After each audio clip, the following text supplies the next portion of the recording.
All right, everybody, welcome back to another Empty the Bench podcast network video, especially Empty the Bench Sports.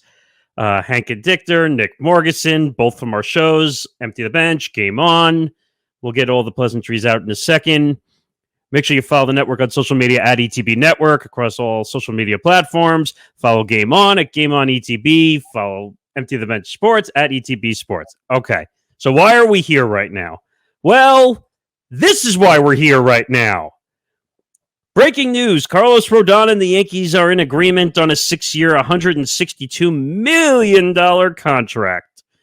Not surprised. I mean, the Yankees really needed to make a move. You've said this many times, Hank, that if they only stayed with Aaron Judge and made no moves, that would have been a failure, right? You mean it would have been like getting socks for Christmas? Or it's actually, not really for me. I actually enjoy getting socks for Christmas. That's the point.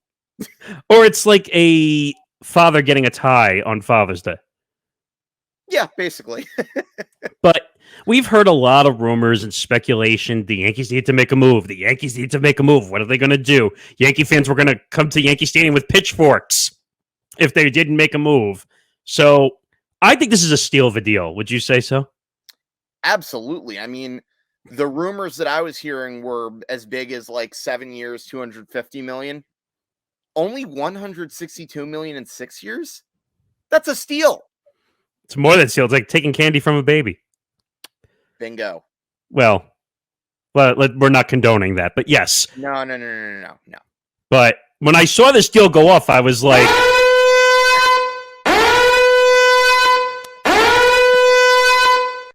and I was like, whoa, 6 years, 162 million, 20. I did the math. It's like 27 million a year ish, around that number.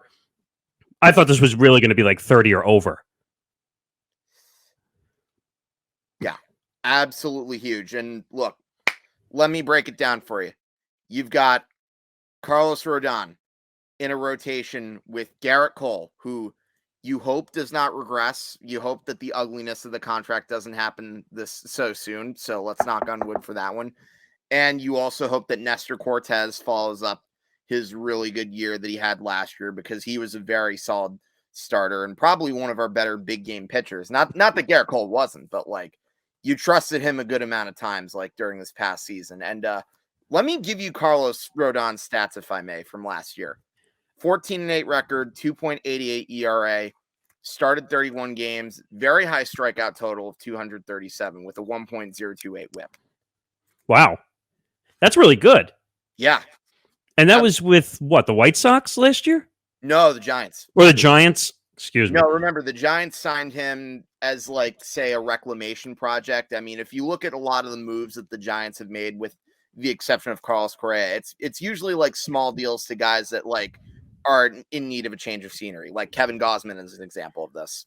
I mean, if you want to steal a game show reference, this was a double whammy to the Giants, if you think about it. I love that. Because think about it. They lost out on Judge to the Yankees. Now they lost out on Rodon to the Yankees. They did get Carlos Correa, but is that really enough of an upgrade to your roster? I mean, that deal was crazy. I mean, $350 million over 13 years. Elite shortstop.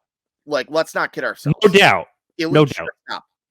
But you know it's only a matter of time before he eventually changes his position.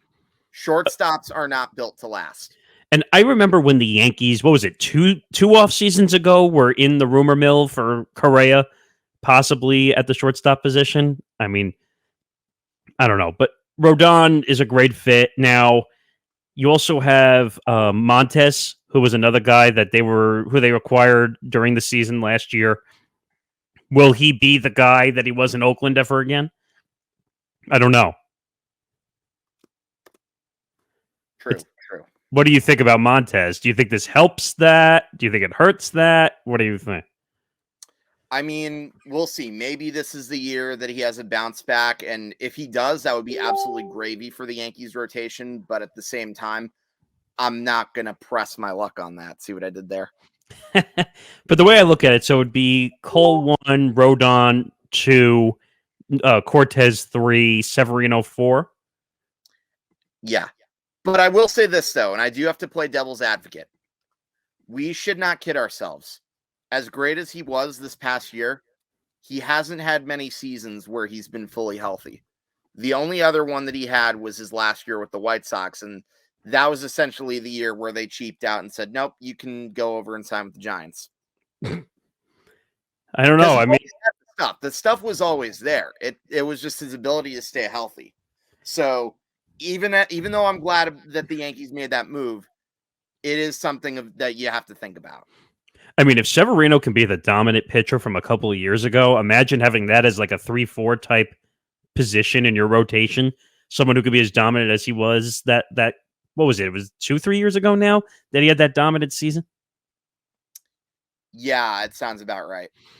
Just imagine, even if you got like 60 or 70% of that, that would be unreal in that rotation. Now, you look at the rest of the Yankee roster, you need help.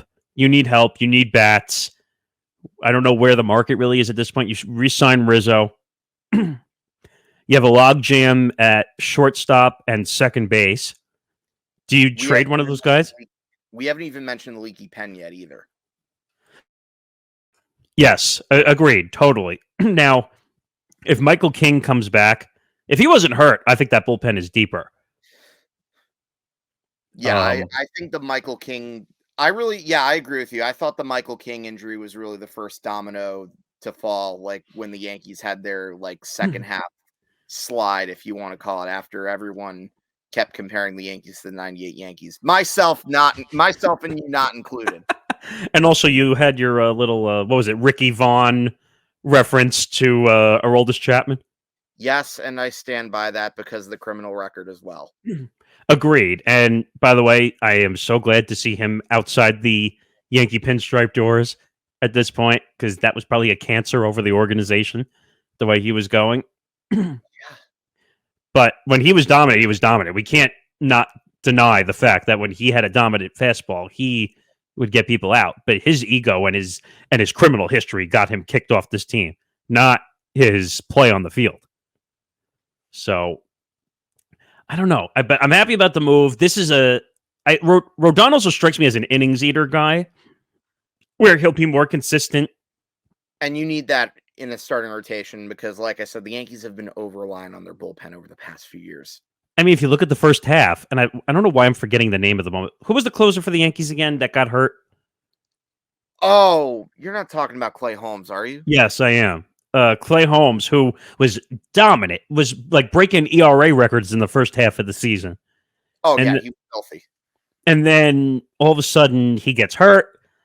In my opinion, he had to pitch more, but he had to pitch more because of the Michael King situation. Agreed. See, one domino affects another in that bullpen. I mean, it almost reminds me, and this is a little old Yankee reference here, of players that I remember from back in like 04, 05. Think of it as Quantrill and Gordon. Oh, I'll give you another example. Scott Proctor, always a gamble. Yes. What about Ron Vallone? He was a utility pitcher, I almost call it. Like, because he could start a game for you, then he could be a long man out of the bullpen, and then he would close. Who's that other guy?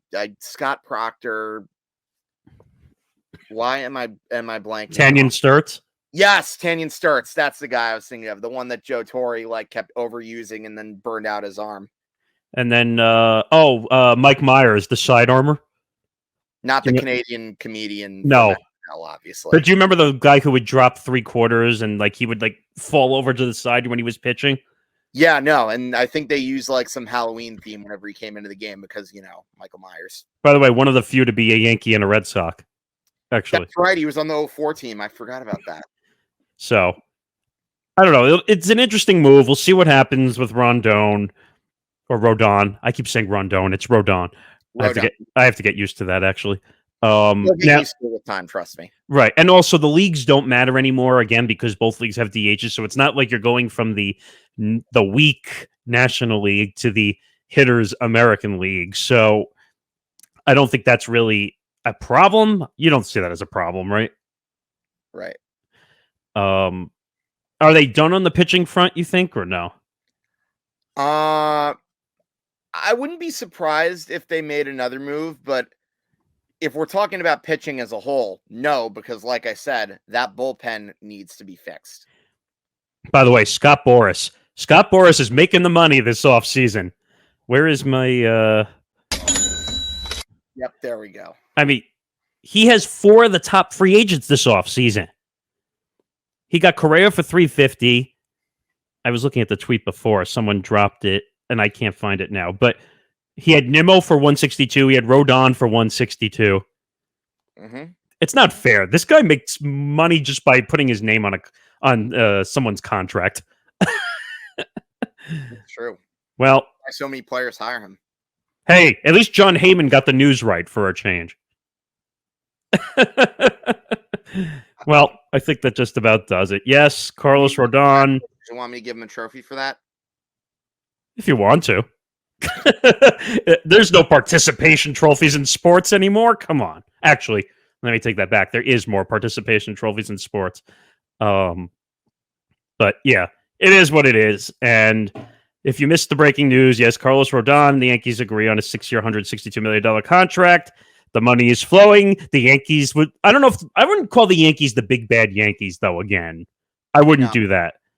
Well, no, because now a lot of other teams are spending like money. I don't think that necessarily, I think people were saying that because the Yankees were the one team that consistently would be like in on the big free agents, but now like everyone else pretty much adapted to it. So I think that has more to do with everyone else adjusting than say like the Yankees not spending as much. And there is some truth to the fact that the Yankees haven't always like been active in the free agent market, but at the same time, like, you know, George has long since been dead and buried. So yeah, you can't really, it's a different time. And not to mention you have teams like the Dodgers and the Phillies and even the Padres, although I don't know where AJ Preller found that gold mine of money, like where he was able to get Xander Bogaerts and Juan Soto under his mattress. He hates banks. Most rich people hate banks. Preller Palooza. You know what? It's an interesting offseason. I think this is more money this offseason than like the last 2 combined, if I'm not mistaken. We've seen more money leave the pockets of owners, including Steve Cohen, but that's for another time. We're going to have to do a whole video on Steve Cohen spending, what, $450 million in creating the Steve Cohen tax? But Uncle Stevie. But that's for another video. But that just about does it for now. Yes, that's the breaking news. Rodon to the Yankees, 6 years, $162 million. Make sure you follow Hank with Johnny Montalbano on Game On, at Game On ETB. Follow myself along with Tom Albano on ETB Sports. Also, if you don't mind me interrupting, I also created a short video myself for the review and preview channel. You can also check that out as well as far as other stuff I do on review and preview. Yeah, that's totally fine. And I watched the video before. It was good. So make sure you check all that stuff out. All the pleasantries and the promos are done, so the video is done. For Hank Indictor, I'm Nick Morgasen. When we have more news on the Yankees and other breaking news in the MLB hot stove season, we will bring it to you. We'll see you next time. Goodbye, everybody.